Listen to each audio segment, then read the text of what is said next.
Hello. I'm going to share with you today a sequence that's available, accessible to all levels, from beginners to intermediate, and could be even advanced. But let's stick with basics to intermediate. It's a practice that we will address strength, flexibility, and equilibrium. And I will offer up modifications. When necessary, you can use a wall, you can use a chair, you can even do some of the poses that are standing, you can do them on the ground. Everyone can do this sequence. So let's start. We'll set our intention. Let's bring the hands to prayer, or Anjali Mudra, palms together in front of the heart. Alexandra will be our student today. Let's close the eyes, Alexandra. Focus on the rhythm of your breathing. And just notice how it sounds inside your head. Take that breath in and out through your nose to calm the heart rate and calm the central nervous system. Set an intention. What do you want from your class today?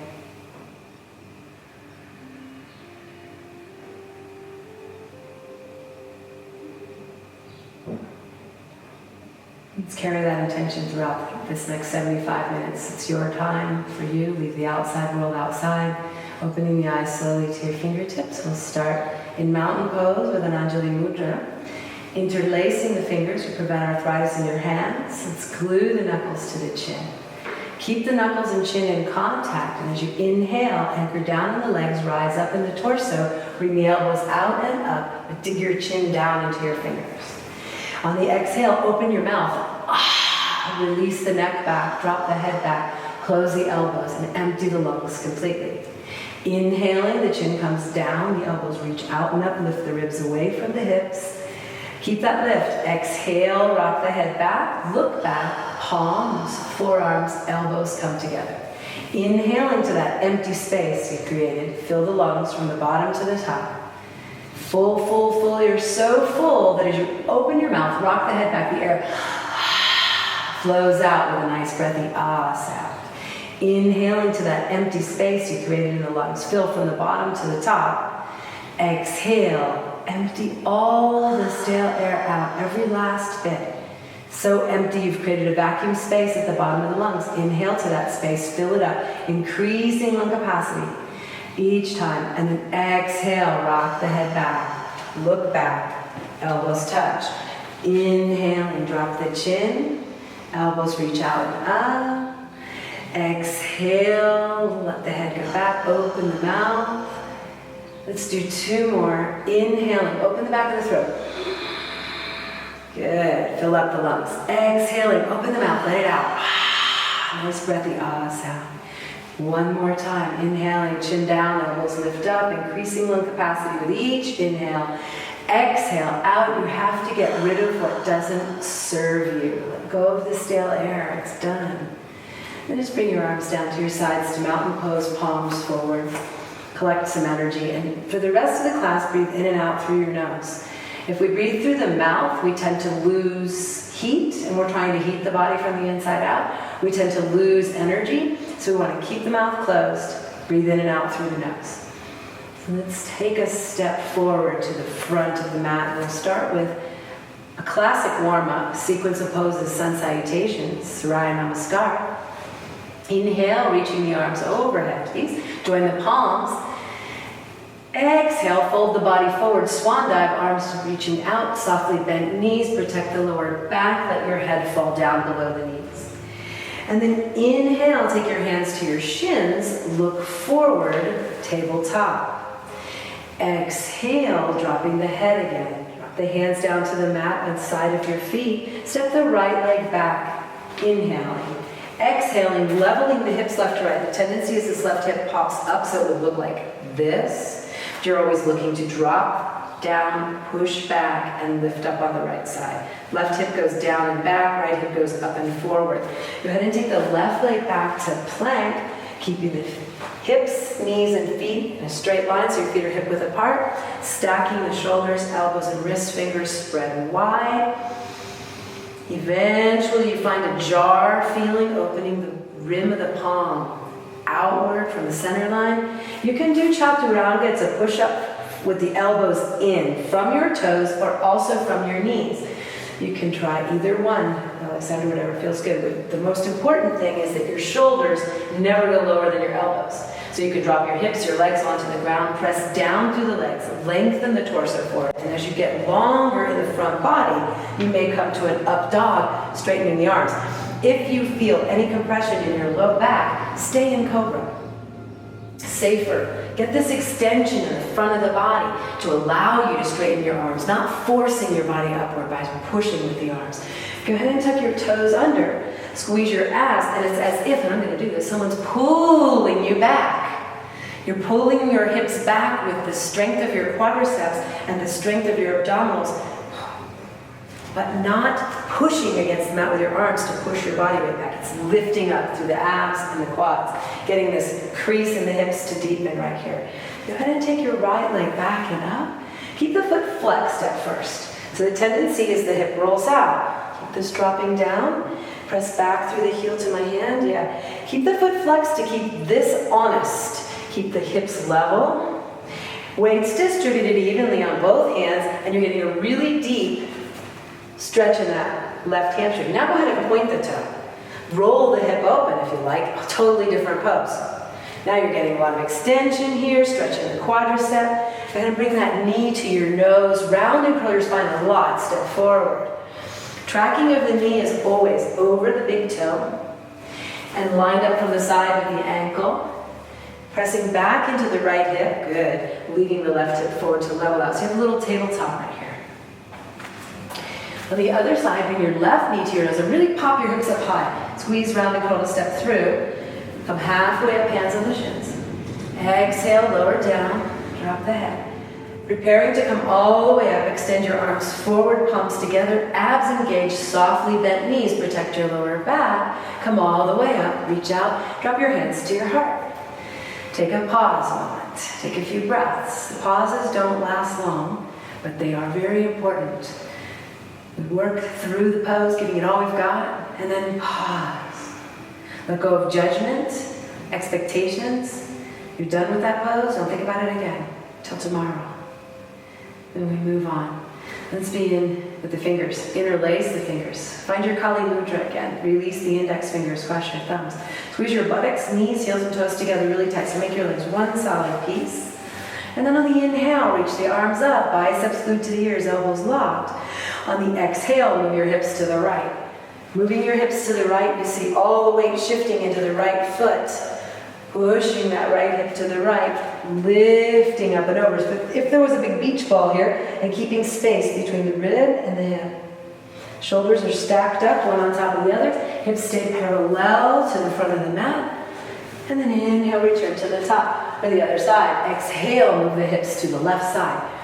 As the left side body opens, you'll start to lean to the right. Come up just a little bit, Alexander. So you start to collapse right here. So don't think about going to the left. Don't think about forcing your way to the left. Think about pushing the hips. I should have said to the right. Pushing your hips to the left. Push your hips to my hand. Yes. Open this space up over here to allow your body to come to the right. Organically it will come. Inhale, returning to the top. That concept is even more important right here when we're going to go back. So squeeze your glutes, squeeze your legs together. Inhale, lift your heart, and more hips forward as opposed to trying to make your body go back. Open the front of your body by pushing the hips forward, lifting your heart upward. Deep breaths to give you strength. When this opens all along the front, you naturally go back. You don't have to force it if you're allowing it nice to relax the neck, relax the shoulders, looking back. Opening the front takes you back naturally. Inhaling, we come to the top. Anchor down, rise up. And on the exhale, fold your body forward. Bend your knees softly. You can bring your arms to cactus arms sometimes. This activates the back. Reach your arms around behind your knees and grab your opposite elbows. First priority is press the heels down. Anchor down with your heels. Second priority is keep your stomach on your legs. Don't skip steps. Keep the belly on the legs. Keep this crease happening right where the thigh bones meet the hip bones, and reach with your heart below your knees, elongating, flattening the spine more. The next option is sliding your fingers under your heels from behind with your forearms behind your calves. Let the weight of your head serve you, so let your head go heavy. And the weight of the head starts to draw the spine open. Make space between the vertebrae. Release pressure on the discs in between each vertebrae. Simultaneously, as the weight of the head pulls your spine down, the heels press down and the hips lift up. And there's that roll of the pelvic bowl we're looking for. So that the pelvic bowl, the hip girdle, it rolls forward and down, and the sit bones, instead of going back, they start to lift up. Pull on your heels here toward the end to pull the top of your head towards your feet. Belly is on the legs the whole time to deepen the flexion at your hips. And that way you get a nice chiropractic adjustment in the spine, releasing the hamstrings by activating the quadriceps. And one day you'll straighten the legs, but that's not the priority of this pose. All these other pieces are an integral part of the process of this pose. Let's release the hands. Extend the arms forward, softly bent knees, abs lift you up, quads lift you up. Come all the way up to the top. Take a pause. Bring your palms together at your heart. Take a few deep breaths. Just like in our daily life, we work, but we got a project. Yeah, good, do it. Do it all day long. But when it comes time to rest, really let go. Stop thinking about it, stop judging it, stop the expectations. This practice teaches us to do that. From posture to pause, posture to pause. And let's move on. Let's have you move to the middle of the mat, Alexandra. Well, we're going to do three varieties, I should say, of Utkatasana or awkward pose. Then separate the feet hip width apart. And then your arms come up shoulder height as you extend out of the shoulders, lock the elbows, fingers together, and the little finger, if you reach the little finger forward, you activate your triceps, no wings, strong arms, but relax the shoulders. And then take a seat, really sit back as far as you can with your hips, buttocks go down and back, keeping the hips, knees, and heels in a straight line. Arms are super strong. Feel that little lift at your heart as you begin to bring your shoulders back over the hips. Reach the arms really strong. There you go.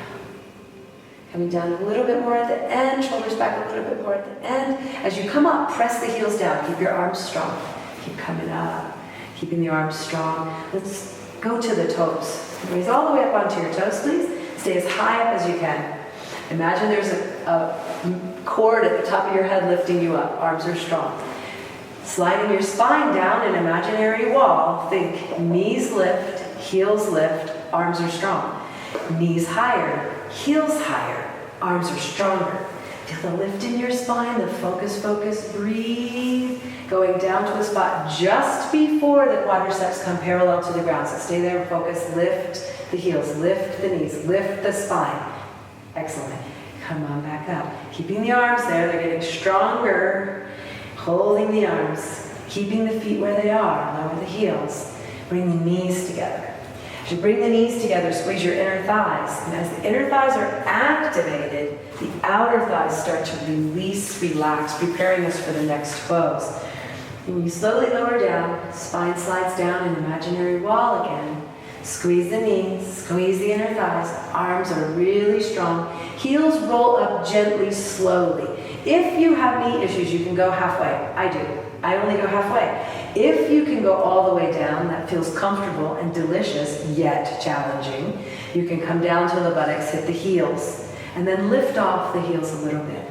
Tilting the knees forward. Good, Alexandra. Bringing the spine back, arms super strong. Working the quadriceps and all the muscles around the knees to protect the knees. We come back up really slow. Squeeze, super strong arms. Lifting. Excellent. Lower your arms, take a pause in mountain pose, Tadasana. Take a few deep breaths in and out through your nose. Charging up with energy through the palms, you collect energy. Inhale, grow tall and confident. Exhale, relax your shoulders down and back. Inhale, lift the crown of the head. And exhale, relax the shoulders down and back.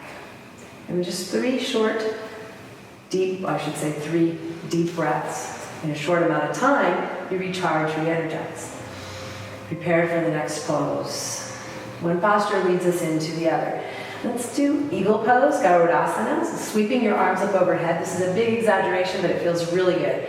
Exhale, bringing the right arm under the left. Give yourself a hug. Stack the elbows. This is the important part. Keep the elbows lined up. For men with bulky muscles, big broad shoulders and biceps, you can stay right here. Next is going to be bring the backs of the palms together. So your thumbs are facing your nose. Keeping the elbows stacked. The next thing is going to be maybe you should get a hold of that thumb like a handle.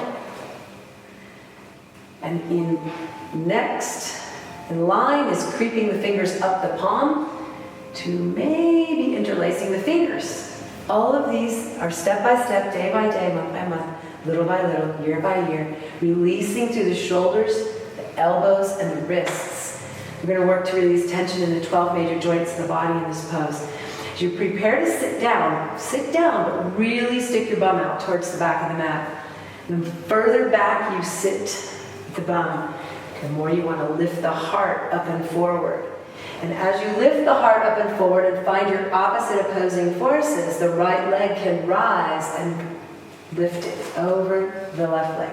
Focus, focus, find your dristy stare. One spot, stare at it. Before the foot wraps, there's a tremendous amount of release that needs to happen in the abductors, the outer thighs. Focus, focus, breathe. The most important thing is that she's tracking this knee over her big toe. She's not letting it wander left or right to compensate for wrapping the foot.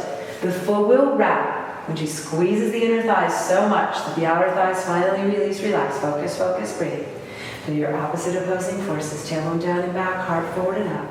And point your toes towards your calf. And one day, that foot will wrap. 1 decade, that will happen. If you force it, you will generally push that knee off alignment. It's not worth skipping steps. Go with the process. Let's unwind it and explore the other side. Inhale, reaching the arms up, please. Exhale, bringing the left arm under the right. Give yourself that hug. Stack the elbows. Option A.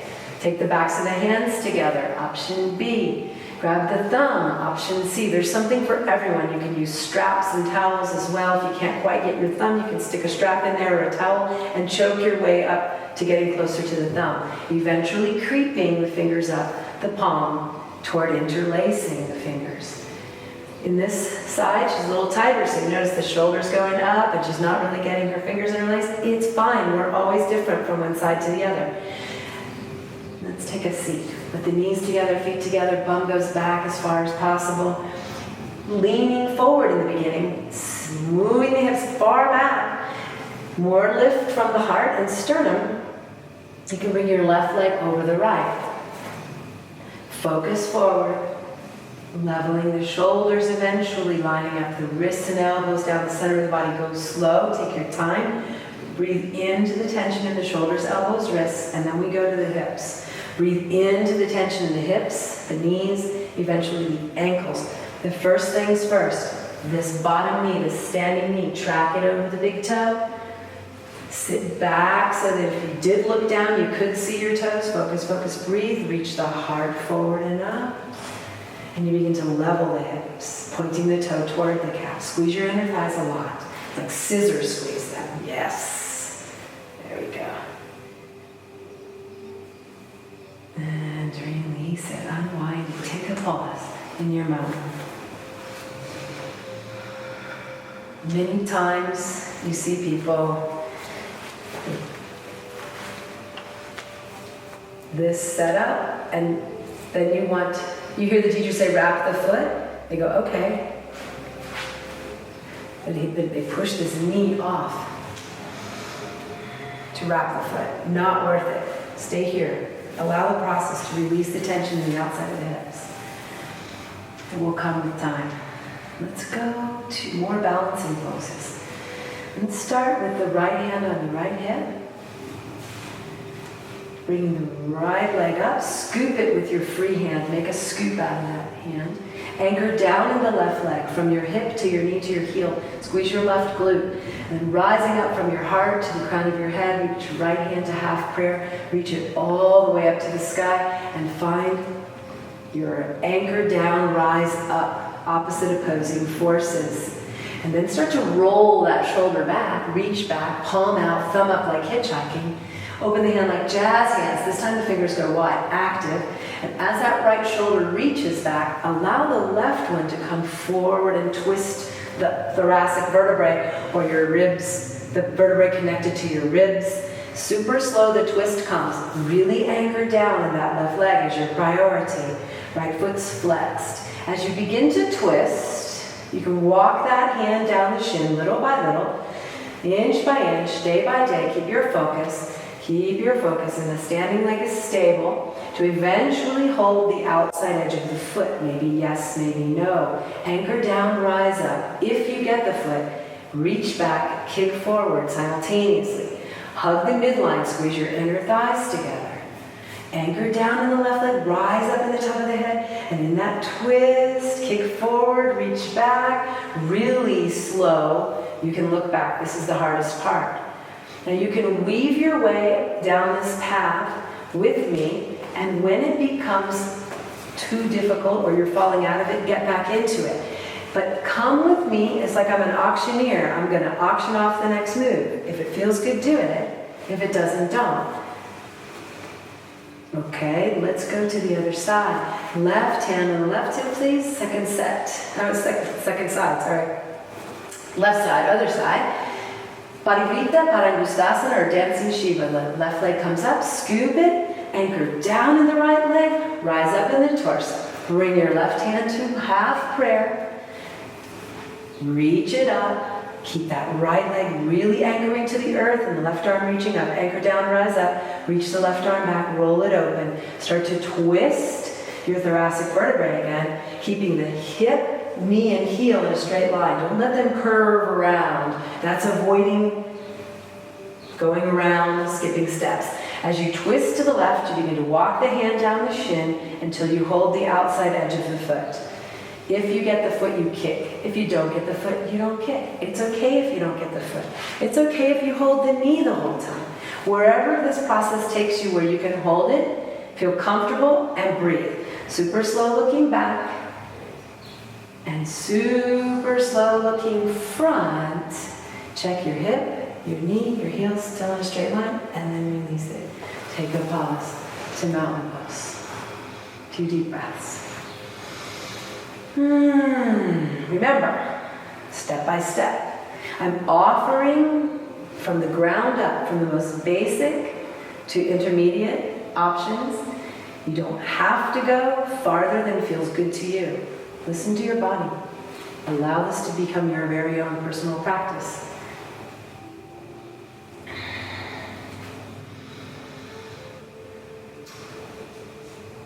Next posture we're going to look at is standing head to knee. Dandayamana, Janyusharasana. Okay. Let's then bring the right knee up.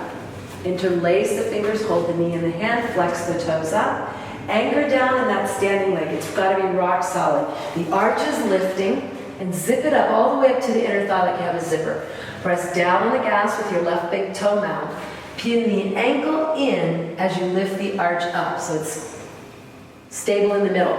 Shin moves slightly forward, thigh bone moves slightly back. From there, lift the crown of the head, start to round and curl your spine. Really pull the belly in.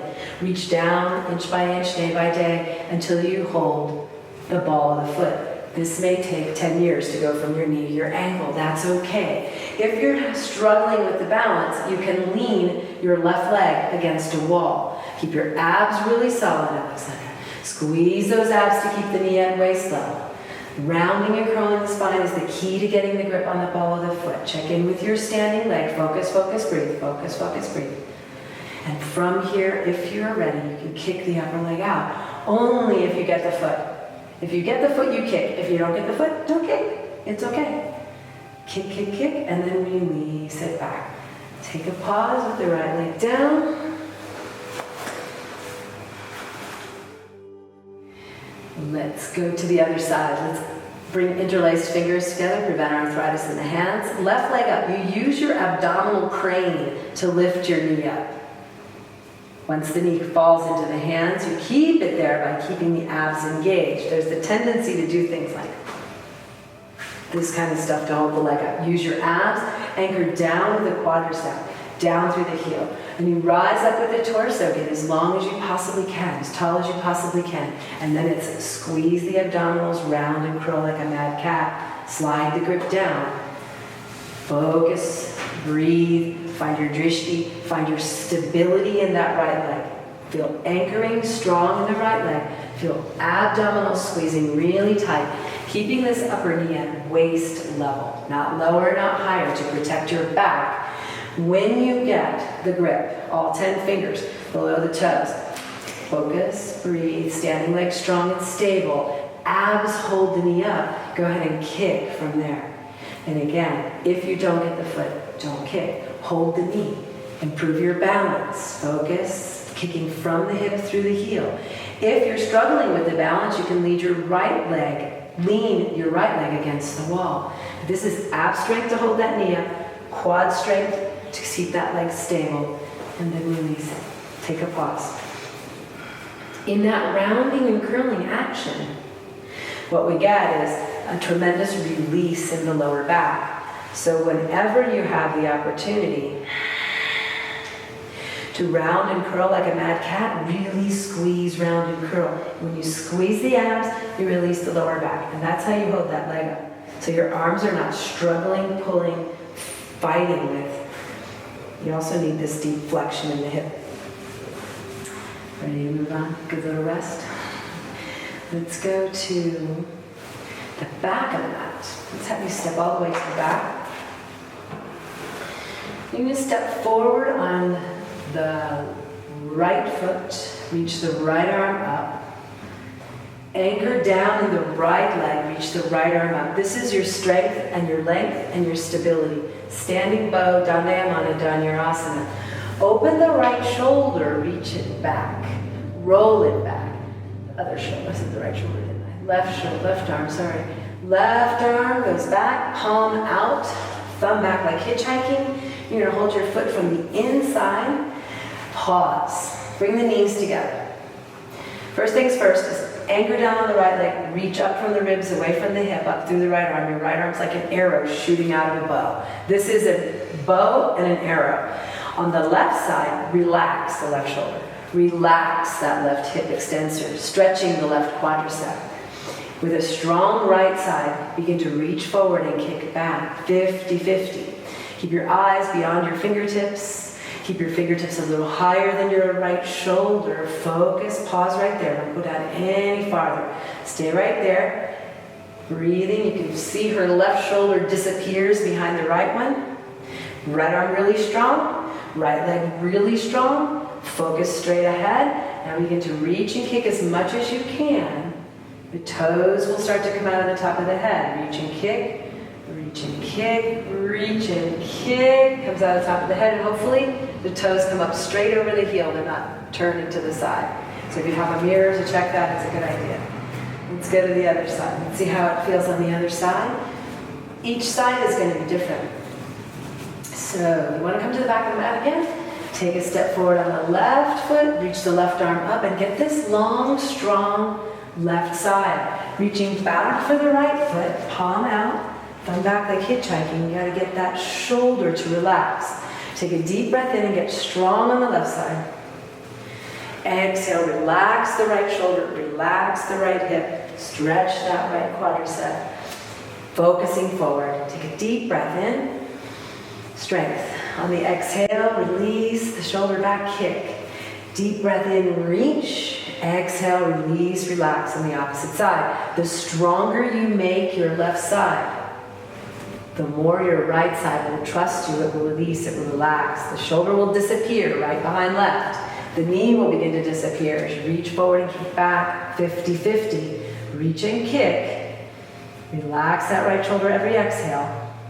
Take a deep breath in. Exhale. Inhale. Exhale. There it goes. Inhale. Exhale. Good. One more time. Inhale. Exhale with your knee back and down. Just like we did the shoulder. Inhale. Strong. Yeah, it's tight right there. It's okay. We're exploring the resistance in the hips and they start to roll out. Did you feel it when I moved into you? You were like, oh yeah, I was up really high. That's okay. Take a pause. A few deep breaths to recharge, re-energize. Standing bow, Dandayamana Dhanurasana is a very advanced pose. You have to have open hips, open shoulders, stretch the quads, stretch the hamstrings. Got to be strong, flexible, and have balance all at once. And smile. All right, let's do one that's not as advanced, but still very important. Inhale, reaching the arms up. Interlace the fingers. We prepare for Warrior 3, Virabhadrasana 3. Kali Mudra. Release the index fingers, cross your thumbs for energy, bring your palms together. This gives you strength. When you feel like you're going to fall out of the pose, squeeze your thumbs. And again, if you're challenged with the balance, whatever leg we're standing on, which in this case, step forward with the right foot, put your right hip against a wall. Reaching forward with the torso and up. Extend out in the left hip, lock the knee, flex the foot, begin to reach forward and extend back in equal parts. Pause right there, Alexander, don't go down anymore. Staying right here, holding the biceps at the ears, elbows locked.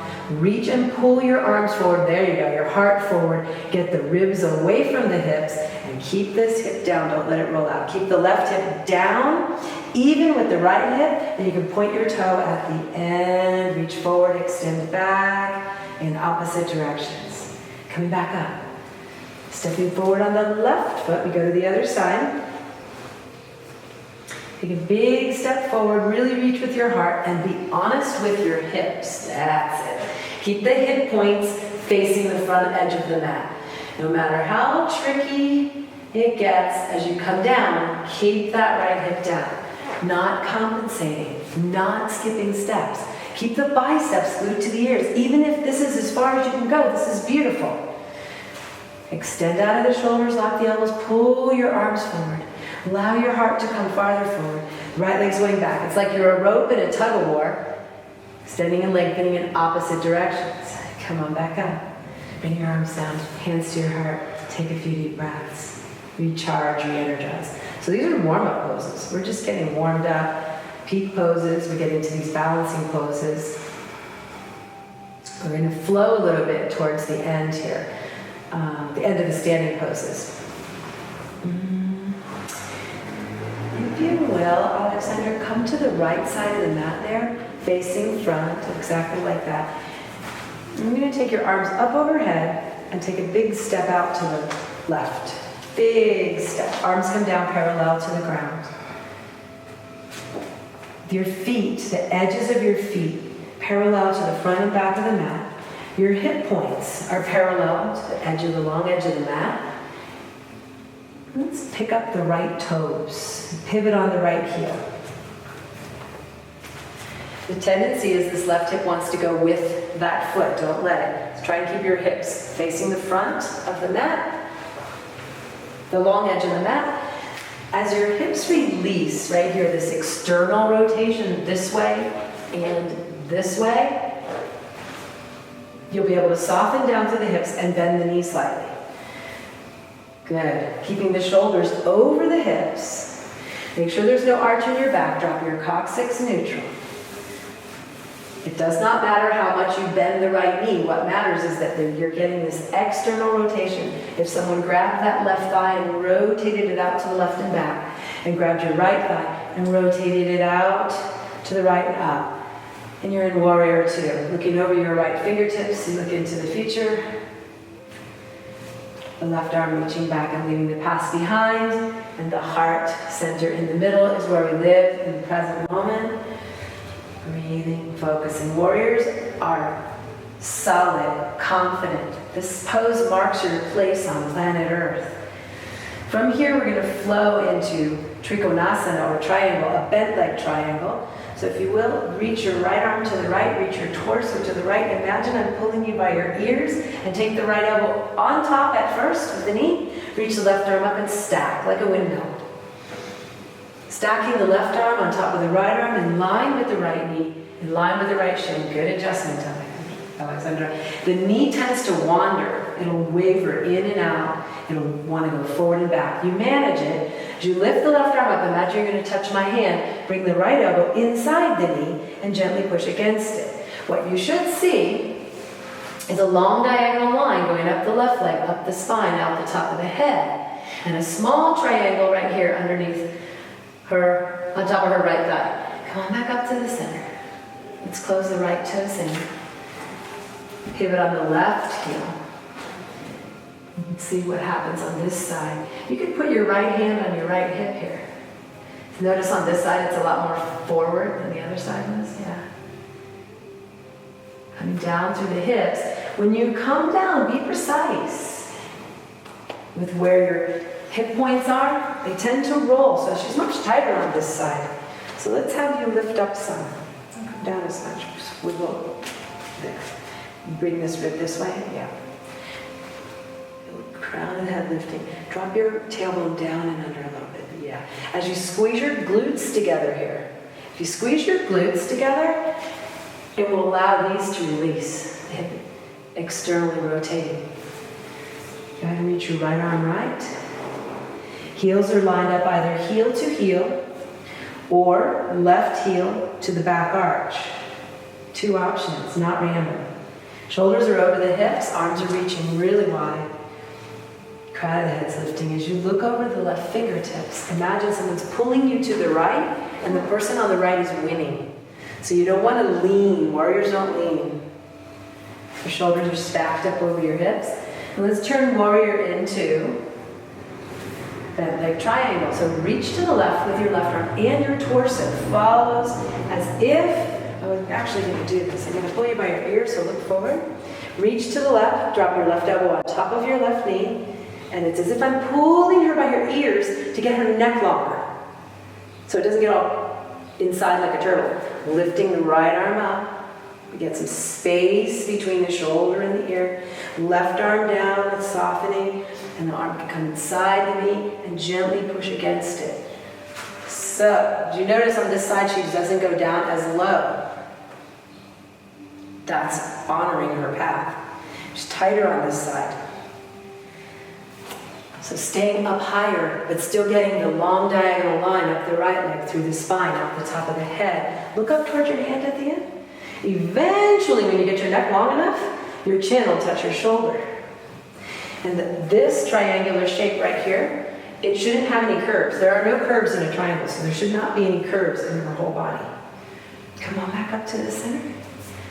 And let's close the feet in a little bit. We're going to flow through warrior two, triangle, and separate leg stretch, forehead to knee. You're going to pick up all 10 toes this time and pivot to the left. Take a deep breath in. Reach your arms up overhead. Palms together. Pump that right hip forward. See if you can get your hips parallel to this edge of the mat. Good. Take a deep breath. Tuck the chin to the chest. Squeeze your navel round and curl. Really squeeze in right here. This is the control. Slowly lowering down. Bend that knee. Look at your knee. Not letting your head go below your knee is your priority. You can use your fingertips on the mat. Push against the earth. You can take a bigger step.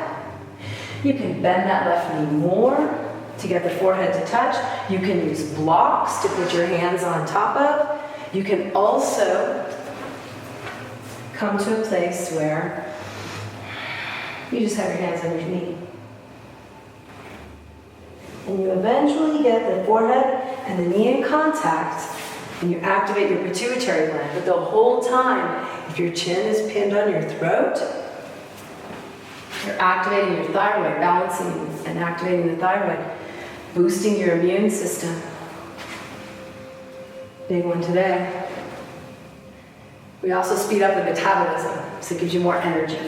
Let's make our way up by reaching the arms out. Abs and quads lift you up. Reach out and pivot all the way over to the other side. So pivot, pivot, face the other side. Heel placement again, it's not random. They're either on a balance beam, heel to heel, or on a railroad track. If you feel unstable with the balance beam, alignment of the heels, open your heels to hip width, like a railroad track, and from there, with the chin on the throat, you're in the pose. You're doing it. Squeeze the abs, round and curl. You're activating the abdominals. Look at your knee and bend the knee to meet your forehead. A lot of people think, oh, I'm not doing it because I don't look like her or him, whoever my neighbor is. You're doing it the minute you walk onto your mat, step onto your mat. If you have your chin on your throat in this pose, you're getting all the internal benefits, speeding up the metabolism, regulating and balancing the thyroid, boosting the immune system. At the same time, keep squeezing the abdominals and breathe. And as you breathe, you're massaging all the internal organs. As your hands push against the mat, against block, or again, options that you can just hold at the knee. Making your way back up out of center, extend the arms out, abs squeeze, quads engaged. Take a step forward, bring your feet together, and bring your hands to your heart. And if you'd like, just turn and face back to the center. Pause. We're going to prep for tree pose. Do you practice toe stand? Okay. It's okay. Just chicken. Let's move into the last standing pose. This is a pose that I like to break down a lot. It's a pose that you see everywhere on the cover of all kinds of magazines, in every post, on every video. It's in every class. It's tree pose. It's Rikshasana. However, most people are skipping steps. Most teachers are skipping steps in how they teach it. So I'm going to break this down. Let's bring the hands to the hips. Keeping the hips level. No rising, no falling, no rocking, no rolling.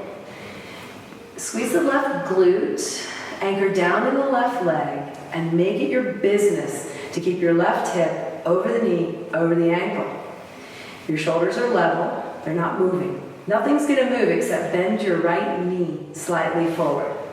As you move the right knee slightly forward, you've now shifted the weight to your left leg. Make sure you're squeezing that left glute so you're not sinking or caving in, or caving out, I should say, beyond that ankle. You want to keep hip, knee, and ankle in a straight line. Once you have the knee bent, the only thing that moves, everything else in this pose is frozen in time. The only thing that moves is this external rotation right here of the femur bone. Focusing on balance, you need to focus your eye gaze in one spot always. You can bring your foot against your ankle and it's like a kickstand. Most everyone, this is attainable, accessible, all levels. Little by little, as this hip and thigh bone external rotation starts to lengthen right here, and you can do that again by squeezing the glutes together. Softening, the foot may come up to the inner calf. The most important thing is that her hips stay level right here. No rising, no falling. Little by little, that external rotation will allow the foot to come up a little bit higher, but don't sacrifice the hips. Keep them level. If that's your place for today, you can bring your hands to prayer. Think of your legs like the root system of the tree. Root down from the hips through the feet. Your torso is like the tree trunk. Lift up from the hips to the ribs, to the shoulders, to the crown of the head. And then the branches sprout at the very end. Reach your arms up. Think of all your poses, postures, your entire practice like a tree pose. You've got to build the roots first. You've got to anchor down. You've got to find your foundation first. That takes 10 years. And the next thing, once you have a root system in the tree trunk can grow and sprout. And that's another 10 years. So this is like beginner fundamentals, this is like intermediate. Until you have about 20 years of practice, you probably won't sprout branches on your poses or get into advanced positions. So be realistic about your practice. It's not an overnight kind of thing. Let's do the other side. In tree pose, you can see that process so well. Starting from mountain to grandfather, all standing poses. And we check in with the other side, hands on the hips. Squeeze that right glute really solid. Anchor that right leg down. It's like a steel column shooting into the core of the earth. And then it's left knee slightly forward. Let it swing out. The femur opens out to the left like a big barn door, swinging open. And again, if you have challenges with balance, bring your right hip against a wall. You can also do this on the floor, laying on your back. Opening that left hip. The femur rolls out and back like a big barn door. It's like there's a hinge there, a rusty old hinge. And we're going to dust off the cobwebs, spray some WD-40 in there, spray paint it, make it new. That's what this pose is meant to do. It's for the hips. If you keep your hips level, shoulders level, spine lifted, you can bring your hands, palms together in front of the heart on Anjali Mudra. Calms the heart rate, your eye gaze. Focused on your drishti. And if you feel solid in your roots, your foundation, your legs down, your torso, your tree trunk lifting up, you can reach up the branches when the arms come all the way up. Breathing and allowing the poses to unfold naturally, organically.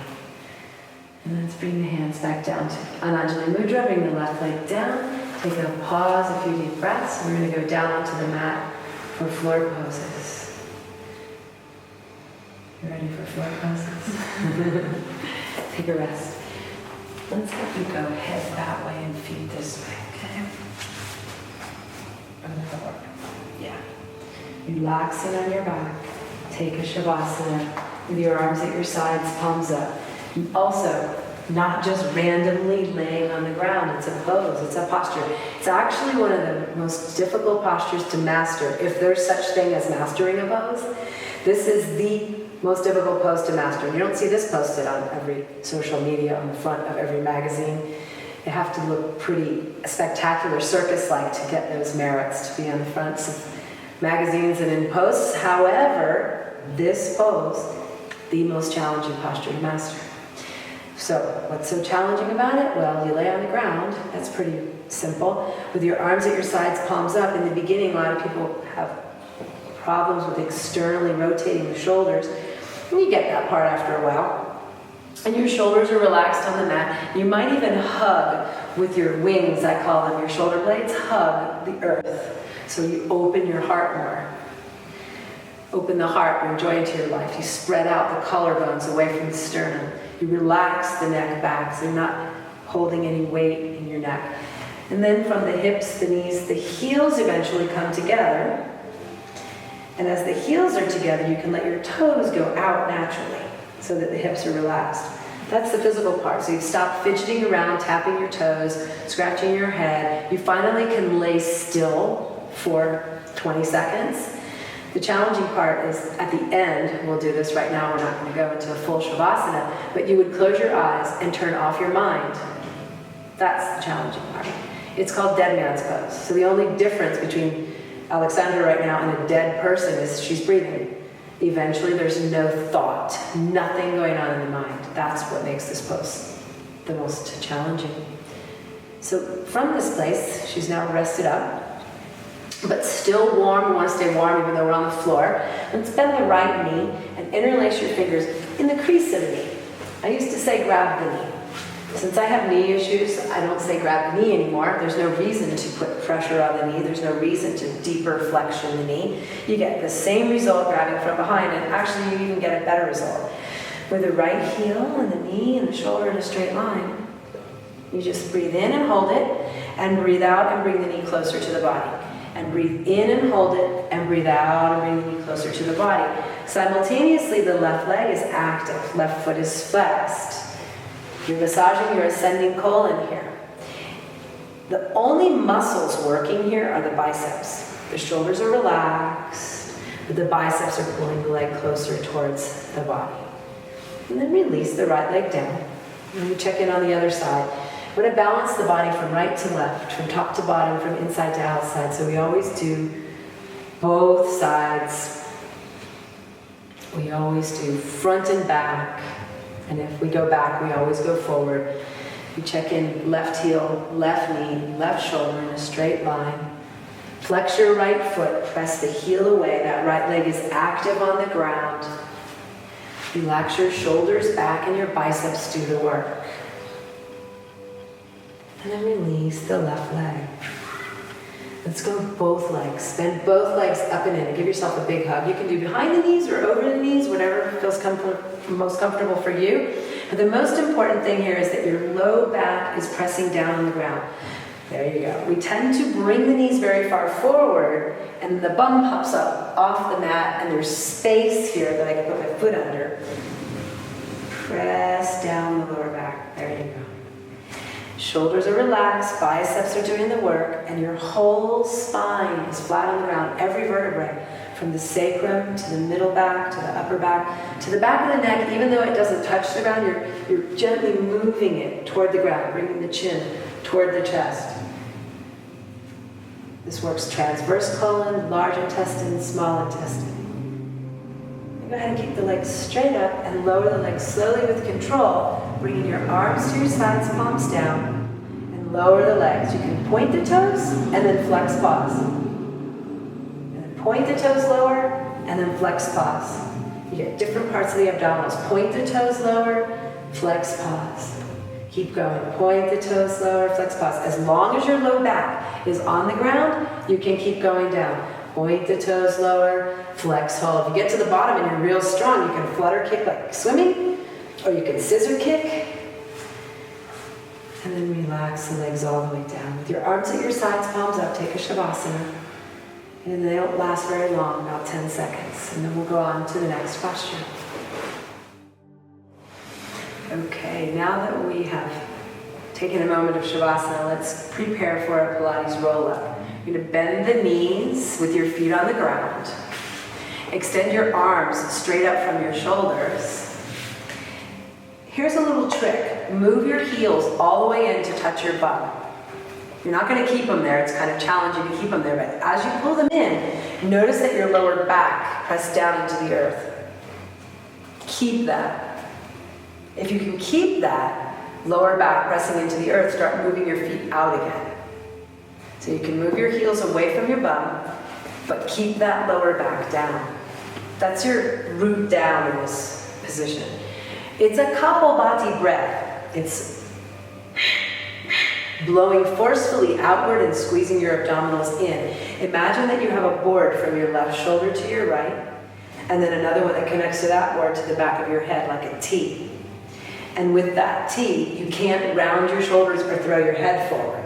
Right? So you're going to use just your abdominals to lift up, but really use the breath. It's important to blow. Okay, so inhale, the belly goes out, and exhale, squeeze.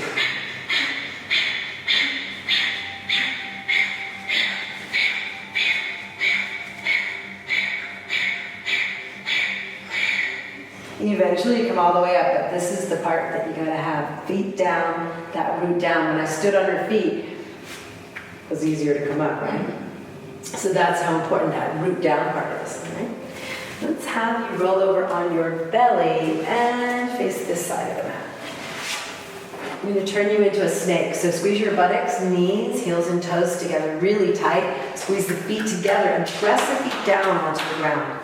From there, the hips to the toes are reaching back. With your hands under your shoulders, you tuck them in from the sides and from the top edge of your shoulder. Elbows go back like chicken wings.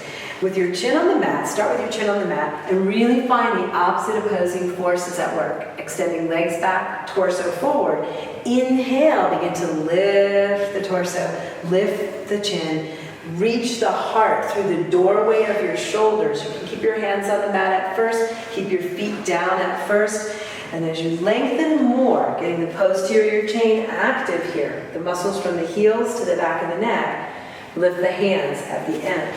And if I stand on her feet, she'll be able to come up even higher. That's how important the root is, the foundation. Lower down. Go ahead and look to your right. Take a pause moment. We'll set up for the next pose. We go from Bhujangasana, Cobra pose. It's great for lowering high blood pressure. It's great to connect that posterior chain. It's a chain of muscles. They're meant to work together. What happens is hamstrings are usually tight. It's most common. And then they disconnect. So we went from being a four-legged creature to being a biped because of this posterior chain action, the muscles from the back of the neck down to the heels. If these are turned off, then we've missed from the calves to the hamstrings. We're only using glutes, lower back, and all the back muscles to stand up. So how important is posterior chain? Really important.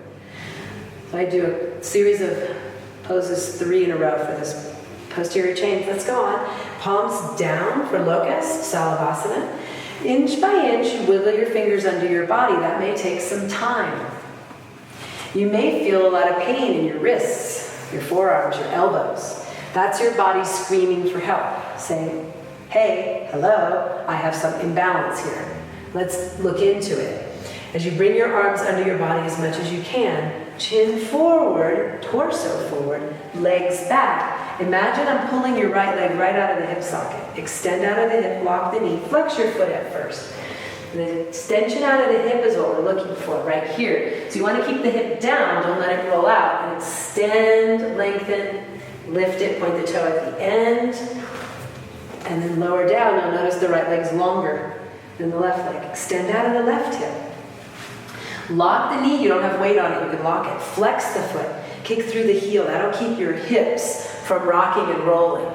Keep the hip down. Extend out of that hip, lock the knee, kick through the heel, point the toe at the end. You cut calves, hamstrings, glutes. And the higher you lift it, cutting the glutes, no droopy butts. Do this pose every day. Let's bring the mouth down to the mat. We're going to do the third part. The third part is both legs up. So it's mouth down, putting your toes under, Alexandra, and kind of like tuck your toes under like we do in down dog. Push your hips a bit more forward. Push the weight forward onto your mouth and onto your shoulders. Yes, like that. Press your palms down, forearms down. It's really important that the inside of your elbows are down. Don't let them pop up. This is your strength right here. This is an inversion. You don't see this one too often posted out there. It's super tricky, super challenging. Extend out of the hips. Lock the knees, point the toes straight back. As you wiggle the weight forward, the legs will start to float off the ground because of the release at the hips. Now start to use your arms. Press your palms down, there you go. Press your palms down, forearms down, shoulders down. I'm just pulling her back. I'm just pulling her out of her hips. So that's the first thing you want. Now use your arms, see if you can hold your legs there. Now, there you go. And lower down. Take the arms out, thank goodness. Bring your arms to your sides, palms up, look the other direction, so you stretch your neck. And again, if it hurt a lot, it's really common in the elbows and the wrists. It's your body telling you, I have an imbalance, I need some help here. It's great for curing carpal tunnel, tennis elbow, and tendonitis. With practice, that pain goes away. With practice, the legs come perpendicular to the ground. With decades of practice. Let's go on to the next pose. Let's do 3 parts. With your arms at your sides like this, Alexandra, keep your arms there, but kind of bring your palms to your thighs. You're going to extend your legs back, make them one solid piece. Extend your torso forward. Inhale, lift the upper body. Keep most of the air in. It's 80-20 breathing, so you're going to breathe little sippy breaths of air. Lift the legs. Lifting the legs away from the nose, you're extending in opposite opposing forces. And then take your arms from your side, take them out to the level of your shoulders. Inhale, blow your lungs up like balloons. Lift your hands a little higher up toward the top of the head. And then here toward the end, reach the arms forward like Superman. 3 variations of locust, Salavasana. Lower down. Full locust, Purna Salavasana. Look to the right. Take a pause moment. Again, all about the posterior chain. Those last 3 positions. Strengthening the posterior chain. In the yoga world, there are many people saying, oh, I got hurt in yoga, and that makes me want to cry. You should never get hurt if you're doing yoga. If you're doing sports on a yoga mat, you'll get hurt. If you're doing present, conscious practice, taking it with a therapeutic mind and exploring your body, you should never get hurt practicing yoga poses, postures. One of the reasons that we do see so many injuries is we need to strengthen the posterior chain. We're out of balance. We're stronger in the front and weaker in the back. So we don't put as much attention back here as you can see it. So this part of the sequence is really important. It's the greatest thing you could do for any kind of back pain, back issues. Strengthen the posterior chain. This sequence helped me relieve my back pain that I lived with for probably a decade before I practiced this. Let's go on to one more pose in this sequence. Bending the knees, reach and grab for your feet. If you notice you can't grab both feet at the same time, just below your toes from the outside, that's okay. Grab one foot. If your bum is popping way up in the air, grab one foot at a time. If you can keep your hip bones down, start to lengthen your torso forward. Inhale, look up. Exhale, kick back, release the shoulders. Inhale, you're looking up and lifting the chest, blowing your lungs up like balloons again. Exhale, kicking back, releasing the quadriceps, hip extensors, and the feet go up evenly. Eventually, you'll see your feet in a mirror if you have one in front of you, and you would want to see them flat, the feet, not pronating or supinating. And then lower down, look the other direction, stretch out your neck and the other side. The hip bones press down. The body opens and folds as you lift up. It will take some time to release the hips, to maybe your thighs will come off the ground. They might not come off the ground in the beginning. Your chest might not come off the ground in the beginning. You may not get both feet in the beginning. It's okay. It's your starting place. And you go from there. Let's come to the next pose, delicious restorative pose. Go ahead and push up on the mat with your hands at your shoulders. Push your bum all the way back so they touch your heels. And then extend your torso over your legs, half tortoise, Ardha Karmasana. With the knees together, you get that release in the lower back. If you opened your knees, it would be child's pose, two different poses. Knees together, half tortoise, releasing the lower back as you sit down like the tortoise shell. Your hips are heavy, sitting back and down on your heels. And then like a turtle coming out of its shell, your whole spine starts to lengthen forward from the low back to the middle back to the neck, out the crown of the head. As I pull the crown of the head, your forehead touches the mat, but not the nose. Your arms may be separated in the beginning, but eventually your palms come together, and you can cross your thumbs. As you get deeper release in the shoulders, you may lift the wrist and elbows off the ground by extending out of the shoulders more. And again, finding this opposite opposing force. I'm going to touch your low back, pressing back, and extending forward. And you get longer and longer through the spine and more space between the vertebrae, and especially through the neck. Tricky part coming up. Try to keep your bum on your heels. Squeeze your abs and see if you can reach out. Inhale. Inhaling breaths lift you up. So inhale deep, Alexandra. Squeeze the abs. Reach out, reach out, reach out. Squeeze the abs. Come all the way up. Arms up overhead. And bring your hands to your heart. Take a pause. Take a few deep breaths. We're going to make our way into two of the deepest poses that we're going to do today. Camel, Rabbit, Ustrasana, Sasangasana. So the whole class is really a prep for these two poses, getting us deep in releasing the hips, shoulders, heart center. Brings joy into your life. You want to open the heart center. All right, let's come right about here in the middle of the mat. So you're standing on your knees. Let's separate your knees about hip width apart. Press down in your shins. So your root down is all along the shins. You want to be pressing down from the knees to the ankles to the top of the foot. That's your root down, and from your hips to your knees, stack those bones. That's your root down, hips to knees, and then inhale, reaching the arms up. Lift your ribs away from your hips. Lift the crown of your head as high as you can. And then wind your shoulders open. Do circles with your shoulders a couple of times. Till you find your hands at your low back. Fingertips down, palms forward.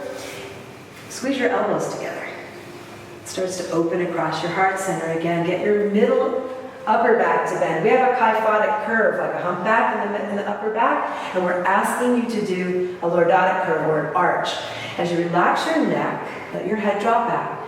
You keep lifting your heart. In any back bend, you always want to stay off the lower back, so you're constantly lifting up from the sternum, from the heart. Pushing the hips forward little by little, we open up the front of the body. From the hips to the knees, down, from the hips to the ribs to the sternum, up. And where those two opposite opposing forces meet, you find space.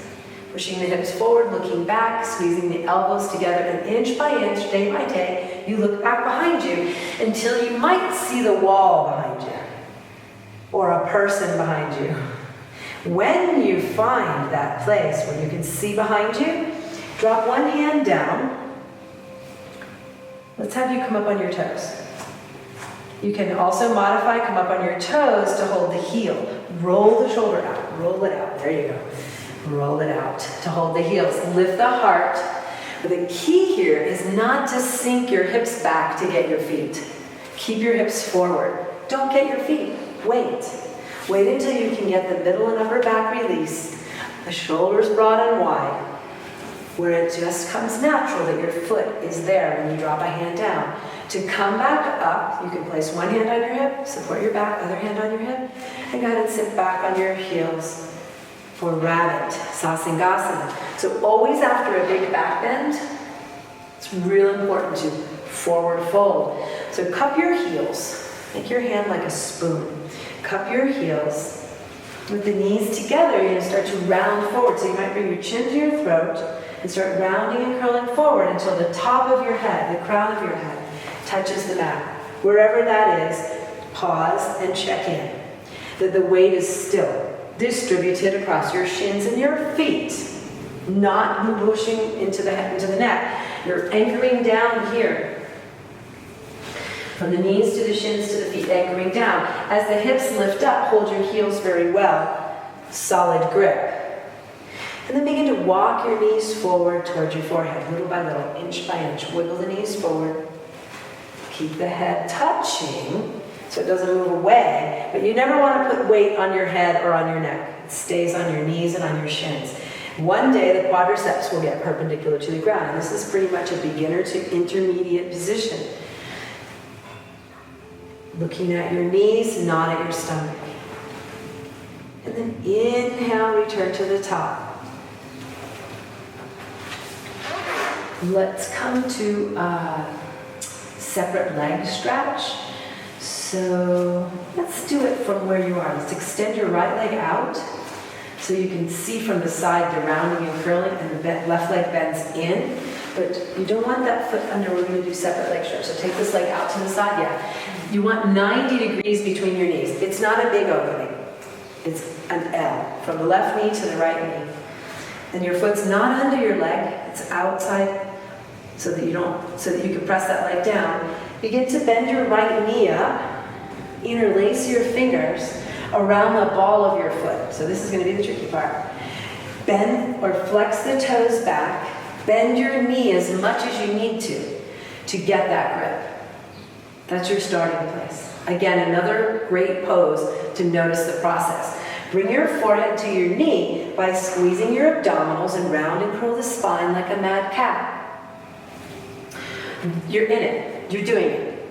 You're on the alignment train track. You're activating the pituitary gland, the knee on the third eye.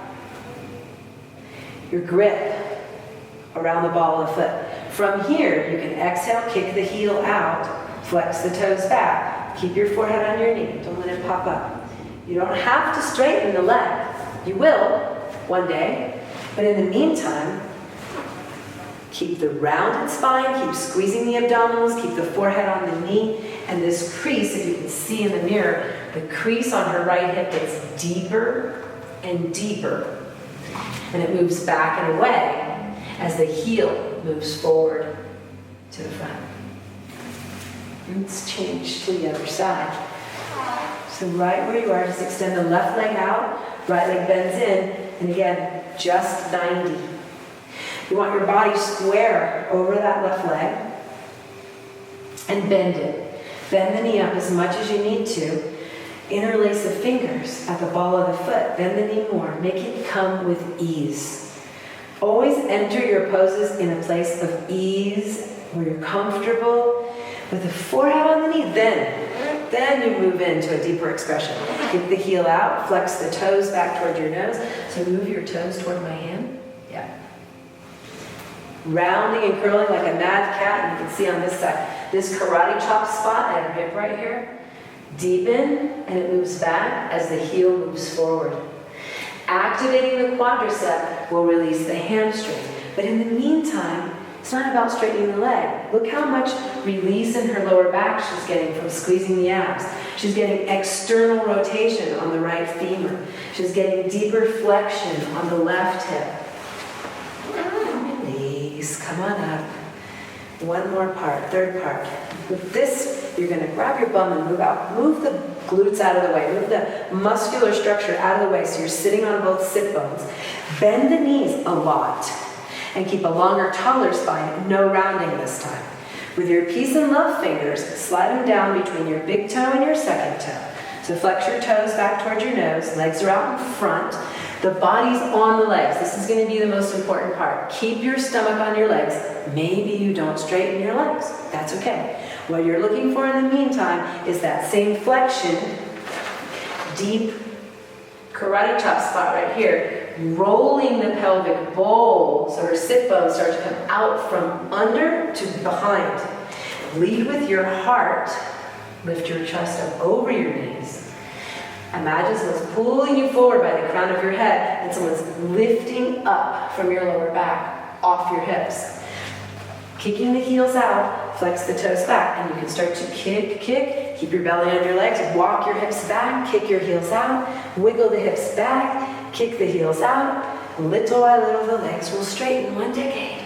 But in the meantime, again, lower back, long, tall spine, hip flexion. If you engage your quads one last time, kick, the hamstrings will release. And bring the thumbs back like you're going to touch your forehead with your thumbs. Good. The key here is to keep the belly on the legs. Don't get a hump back just to straighten the legs. It's not worth it. Don't skip steps. Release it, unwind it. We have the last pose. Yay. Spinal twist. So let's offer two options here.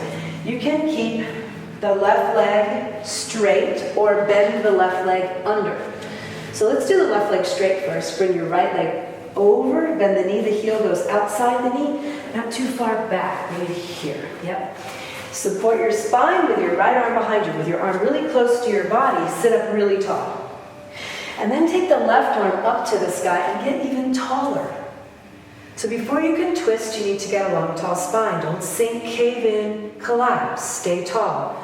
Bring that elbow outside the knee and push back against it. Left elbow outside the knee, push back against it. You might grab your bottom knee. You might not.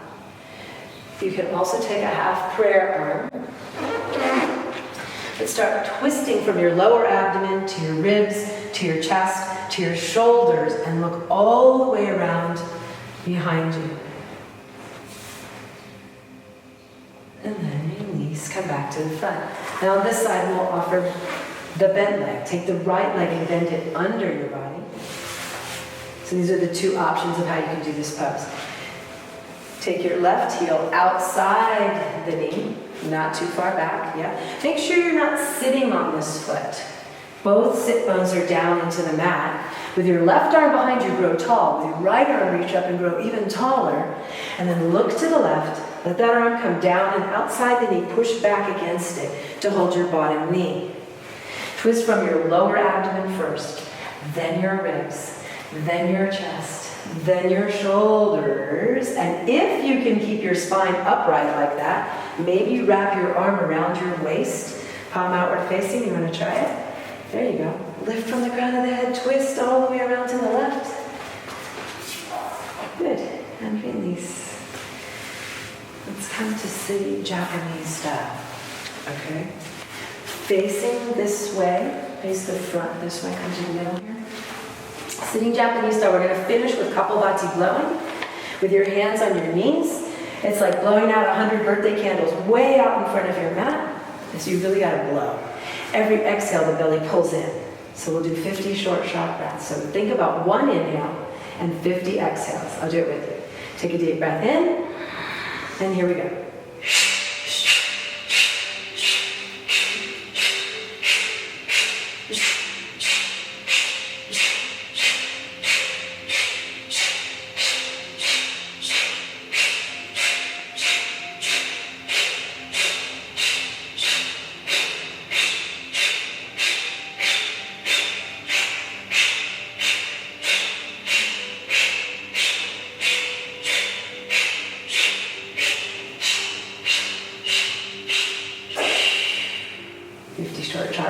Getting rid of the last bits of toxins in the body. It also gives you lots of energy. You should have lots of energy 30 minutes after you finish this class. Let's take a final Shavasana.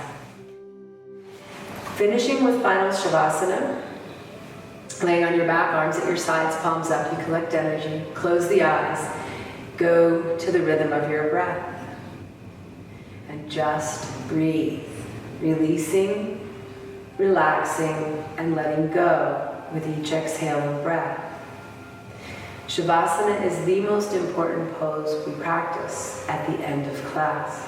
It integrates everything your body, I should say your bodies, experienced. Your physical body, your emotional mental body, your energetic spiritual body. Everything's integrated in Shavasana.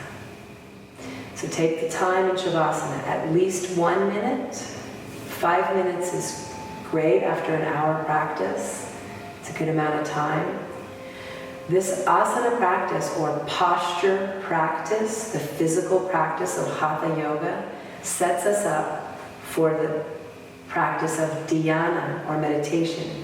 The reason we do these physical postures is to prepare our body to sit in lotus with a comfortable hip and leg placement and a long tall spine. So it's a perfect time after your 1 hour class to take at least 1 minute Shavasana. You must rush off, take at least 1 minute. Take 5 minutes.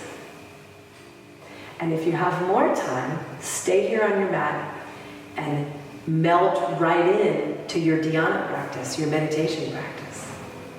Thank you for sharing this time with me. Hari Om, Shanti, Namaste.